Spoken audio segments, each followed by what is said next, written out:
Channel को subscribe करो पहले। हाँ जल्दी करो, मुझे पता है कि आप लोग नहीं करते हो, वीडियो देखते हो लेकिन सब्सक्राइब नहीं करते। ये लाल कलर का बटन नहीं से दबाओ, जल्दी दबाओ, जल्दी दबाओ, फिर मैं शुरू करूँ। दबा दो जल्दी, दबा दिया, घंटी भी दबा देना, ठीक है। ओह, ऐसा लग रहा है बारिश आने वाली है। बारिश से मौसम कितना खुशनुमा हो जाता है ना? तू तो बारिश का नाम भी मत ले, मुझे तो बारिश के नाम से ही डर लग रहा है। पता है बारिश हम गरीबों के लिए कितनी मुसीबत लाती है। हमारे घर की छत बारिश शुरू होते ही टपकने लगती है। मुझे तो डर है कहीं इस बार की बारिश से हमारे घर की छत ही कहीं ना टूट जाए। ओफो, तू भी ना प्रिया बड़ा डरती है। भला घर की छत इतनी कमजोर थोड़ी ना होती है जो बारिश के आने से ही टूट जाए। अच्छा यार प्रिया, अब मैं चलती हूँ, बारिश आने वाली है लगता है। प्रिया भी अपने घर लौट आती है, तभी बारिश शुरू हो जाती है। वो घर पहुँचती है और देखती है कि उनकी छत टपकने लगी है। हे राम, ये लो, बारिश शुरू हुई नहीं कि इस छत ने फिर से टपकना शुरू कर दिया। आने दे तेरे बाबा को प्रिया, आज ही उनसे कहकर ये छत ठीक करवाती हूँ। अरे नहीं माँ, बाबा को छत ठीक करने के लिए मत बोलना, कहीं बारिश में पिताजी का पैर फिसल गया तो। अरे तो मैं कौन सा उनको अभी ठीक करने के लिए कहूंगी, जब बारिश रुक जाएगी तब मैं उनको ठीक करने के लिए कहूंगी। शाम को मनोहर घर आता है। अरे आप तो पूरी तरह भीग गए, जाइए पहले कपड़े बदल लीजिए, नहीं तो सर्दी लग जाएगी। तब तक मैं आपके लिए चाय रख देती हूँ। मेरी छोड़ो, लेकिन ये बताओ, ये छत फिर से टपकना शुरू हो गई ना? हाँ, फिर वही हाल हो गया, अभी सारे घर में पोछा लगाया है। एक काम करो, जल्दी से चाय बना दो, उसके बाद मैं छत ठीक कर दूंगा।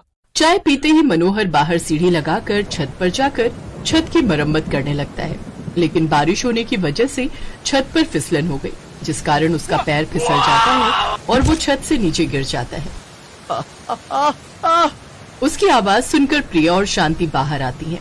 हे भगवान, ये क्या हो गया? माँ, मैंने मना किया था ना बारिश में बाबा को छत पर मत जाने दो, अब लग गई ना चोट। अरे अब दोनों लड़ती रहोगी या मुझे अंदर भी लेकर जाओगी? जैसे तैसे वो दोनों उसे अंदर लेकर आती हैं। फिर प्रिया अपने बाबा की कमर पर मरहम लगाती है, जिसके बाद उसे थोड़ा आराम मिलता है। रात में वो तीनों अपने कच्चे घर में सो ही रहे थे कि तभी बादलों की गड़गड़ाहट होने लगती है और तेज बारिश शुरू हो जाती है। अब उनकी छत से हर जगह से पानी टपकने लगता है और उनके घर की छत का एक हिस्सा टूट कर गिरने लगता है। हे भगवान, ये क्या हो गया? ये छत तो लगता है गिरने वाली है। चलो चलो, जल्दी से चलो यहाँ से, अब यहाँ रुकना खतरे से खाली नहीं। वो सभी घर से बाहर निकल आते हैं। वो बाहर आते ही हैं कि इतने में उनके घर की छत टूटकर गिर जाती है। अपनी आंखों के सामने ये सब देख वो बहुत ज्यादा डर जाते हैं। भगवान का लाख लाख शुक्र है जो आप हमें समय रहते बाहर ले आए, नहीं तो आज तो ना जाने क्या अनहोनी हो जाती। लेकिन इतनी मेहनत से बनाया हुआ हमारा घर आज टूट गया, कुछ समझ में नहीं आ रहा। अब हम कहाँ जाएंगे, क्या करेंगे, कहाँ रहेंगे? परेशान मत हो शांति, ऊपर वाला है ना, वो कोई ना कोई रास्ता ढूंढ निकालेगा। लेकिन अब हम इतनी बारिश में कहाँ जाएंगे जी? माँ, इतनी बारिश में यहाँ यूँ रुकना ठीक नहीं है, घर की मरम्मत हम बाद में करवा लेंगे। तब तक हम मेरी सहेली अमायरा के घर चलते हैं, उसका घर दूर भी नहीं है। सड़क पर घुटनों तक पानी भरा हुआ था। वो लोग उस तेज बारिश में भीगते हुए अमायरा के घर पहुँचते हैं। अमायरा जैसे ही दरवाजा खोलती है तो उन सबकी ऐसी हालत देख उन्हें जल्दी से घर के अंदर ले आती है। अरे आप सब तो बुरी तरह भीग चुके हो और इतनी रात गए यहाँ पर, सब ठीक तो है ना? प्रिया उसे सारी बात बताती है। उसकी बात सुनकर अमायरा को बहुत दुख होता है। वो प्रिया के मम्मी पापा को गेस्ट रूम में भेज देती है और प्रिया को अपने बेडरूम में ले जाती है। जो हुआ बहुत बुरा हुआ, लेकिन भगवान का लाख लाख शुक्र है जो तुम सबकी जान बच गई। और रही घर की बात, तो कुछ समय बाद घर की मरम्मत करवा लेना।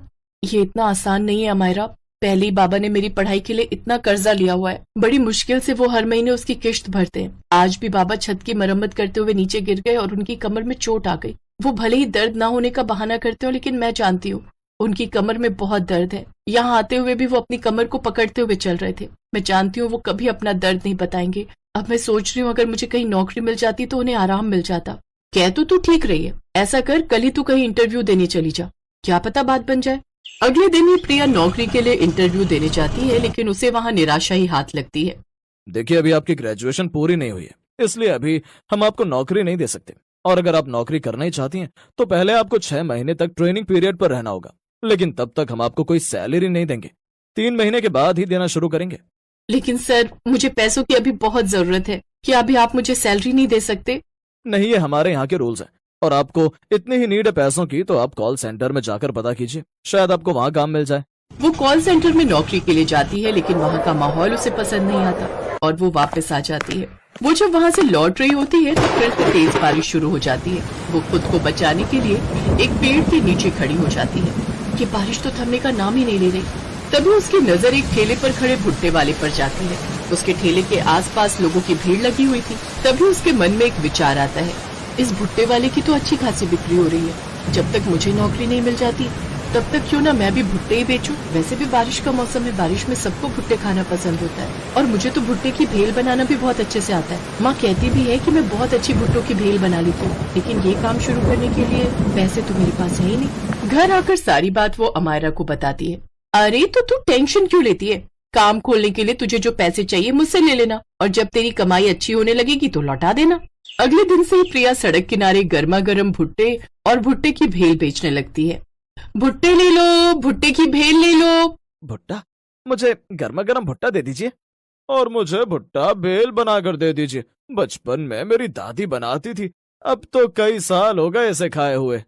जी ये लीजिए। वाह क्या स्वाद है इस भेल में, इसे खाकर तो मजा ही आ गया। अब बारिश में बहुत सारे लोग घूमते फिरते उसके ठेले पर आते हैं और उससे भुट्टे और भेल खरीदने लगते हैं। उसका काम अब बहुत अच्छा चलने लगता है।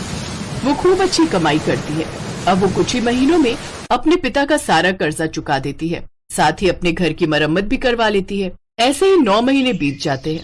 अब वो 2 भुट्टे के ठेले खोल लेती है, जिसमें से एक उसके माँ बाबा संभालते हैं और दूसरे को वो खुद संभालती है। फिर कुछ समय बाद वो अमायरा के पैसे भी लौटा देती है। तो सच में बहुत अच्छी दोस्त है मेरी अमायरा। अगर तूने उस वक्त मेरी मदद नहीं की होती तो ना जाने आज हमारा क्या होता। ये बात सुनकर अमायरा मुस्कुरा देती है और प्रिया को गले से लगा लेती है।